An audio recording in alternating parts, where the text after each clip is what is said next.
ఎన్నికల వేళ ఏపీలో పవర్ పాలిటిక్స్ తెరలేచింది. నిన్న మొన్నటి వరకు అధికార పార్టీ ప్రతిపక్షాలను అంగబలంతో వేధించడం, విపక్షాలు ధీటుగా సమాధానం చెప్పడం ద్వారా రాజకీయాలు చేశాయి. తాజాగా ఏపీ రాజకీయాలు కీలక దశకు చేరుకున్నాయి. నాయకులు తమ కార్యకర్తల్లో జోష్ నింపేందుకు పవర్ఫుల్ డైలాగ్స్ ను వాడుతున్నారు. దీంతో రాజకీయ సభల్లో నేతల పవర్ఫుల్ పంచ్లు ఫుల్ స్పీడ్ అందుకున్నాయి.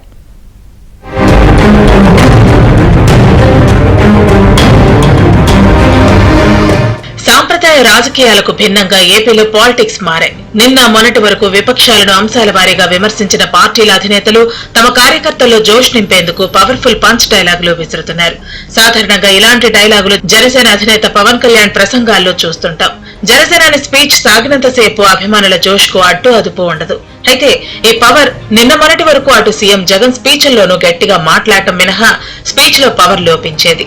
ఎంతసేపు కోట్లాది రూపాయల ప్రజాధనంతో సభలు పెట్టి వాటికి బస్సుల్లో జనాన్ని తరలించి విపక్షాలను ఆడిపోసుకోవడం తప్ప స్పీచ్ లో పవర్ ఏ కోసైనా కనిపించేది కాదు. ఎన్నికల వేళ ఇలాంటి చప్పటి స్పీచ్ల వల్ల ప్రయోజనం ఉండదని భావించిన సీఎం జగన్ సైతం స్పీచ్ లో డైలాగులు మిక్స్ చేస్తున్నారు. నిన్న మొన్నటి వరకు సింహం సింగిల్ గా వస్తుందని ఆరిగిపోయిన డైలాగ్ ను నమ్ముకున్న ఆయన ఇలా అయితే ఎన్నికల్లో వర్కౌట్ కాదని గ్రహించారు. దీంతో రూటు మార్చారు. వాలంటీర్లకు వందనం, పిడుగురాళ్ల సభలో చొక్కా చేతులు మడత పెట్టండి అంటూ పంచ్ డైలాగులు వేశారు. దీంతో అటు వాలంటీర్లు ఇటు కార్యకర్తల్లో ఆ డైలాగ్ జోష్ నింపుతుందని భావించారు. అయితే ఆ సభ జరిగి కొన్ని గంటలు కాకముందు విధ్వంసం పుస్తక ఆవిష్కరణ సభలో చంద్రబాబు ఇచ్చిన కౌంటర్ జగన్ పవర్ఫుల్ డైలాగ్ లో పవర్ లేకుండా లాగేసినట్టయింది. జగన్ రెడ్డి చొక్కా చేతులు మడత పెడితే టీడీపీ నేతలు జన సైనికులు కుర్చీలు మడత పెడతారంటూ చెప్పిన డైలాగ్ శరవేగంగా వైరల్ అయింది. డైలాగ్ చివరిలో చంద్రబాబు ఆగి మరీ నీ కుర్చీ పోతుంది అన్న డైలాగ్ సోషల్ మీడియాలో వైరల్ గా మారింది. ఇక స్లీవ్స్ మడచాల్సిన సమయం వచ్చింది. అబద్ధాల యోధుల్ని మట్టి కల్పించాల్సిన సమయం వచ్చింది. మీ మేడకు పదను పెట్టి మంచి చేస్తున్న ప్రభుత్వానికి అండగా నిలబడాల్సిన సమయం వచ్చింది. నువ్వు మీ వైసీపీ కార్యకర్తలు చొక్కాలు మడత పెడితే మా టీడీపీ కార్యకర్తలు జన సైనికులు ప్రజలు కుర్చీలు మడత పెడతారు. అందరూ కుర్చీలు మడత పెడితే ఏమవుతుందో తెలుసా? జగన్ రెడ్డి నీ కుర్చీ లేకుండా పోతుంది. మరోవైపు ఇలాంటి పవర్ఫుల్ పంచ్ డైలాగులకు కేర్ ఆఫ్ అడ్రస్ గా ఉండే పవన్ కళ్యాణ్ సైతం కూల్చివేతలతో మొదలైన సర్కారు వచ్చే ఎన్నికల్లో కూలిపోతుంది అంటూ చెప్పడం కూడా ఇరు పార్టీల కార్యకర్తల్లో జోష్ నింపింది.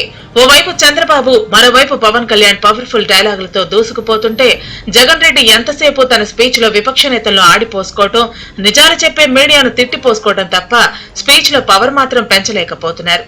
దీంతో వైసీపీ సభలకు బస్సుల్లో తెచ్చిన జనం ఉన్నా వారిలో జోష్ మాత్రం కనిపించడం లేదు. సభ మొదలై సీఎం స్పీచ్ ప్రారంభమవగానే పరుగులు పెడుతుంటే చంద్రబాబు, పవన్ కళ్యాణ్ స్పీచ్లకు జనాలు పవర్ఫుల్ గా రియాక్ట్ అవుతుండడం ఆయా పార్టీల్లో ఎన్నికల ముందు జోష్ ను మరింత రెట్టింపు చేస్తున్నాయి. విధ్వంసంతో మొదలైంది ప్రభుత్వం, కూల్చివేతలతో మొదలైంది ప్రభుత్వం, కూల్చివేతలతో మొదలైన ప్రభుత్వం కూలిపోతుంది. మొదటి నుంచి నేను ఇదే చెప్తాను. ఎలక్షన్లు అయిన వెంటనే ముందు కూల్చివేతలతో మొదలైతే అమరావతి రైతాంగం మీద, రైతుల మీద దాడి జరిగినప్పుడు నాకు ఒక్కొక్కరు మన జనసేన పార్టీ ఆఫీస్కి వచ్చి వాళ్ళ దెబ్బలు చూపిస్తా ఉంటే గుండె కరిగిపోయింది. ఎన్నికలు సమీపిస్తున్న వేళ రాబోయే రోజుల్లో చంద్రబాబు, పవన్ కళ్యాణ్ ప్రసంగాలు మరింత ఉధృతంగా ఉండనున్నాయి. ఇరువురు నేతలు కలిసి పాల్గొనే బహిరంగ సభల కోసం టీడీపీ, జనసేన నేతలు, కార్యకర్తలు ఎదురు చూస్తున్నారు.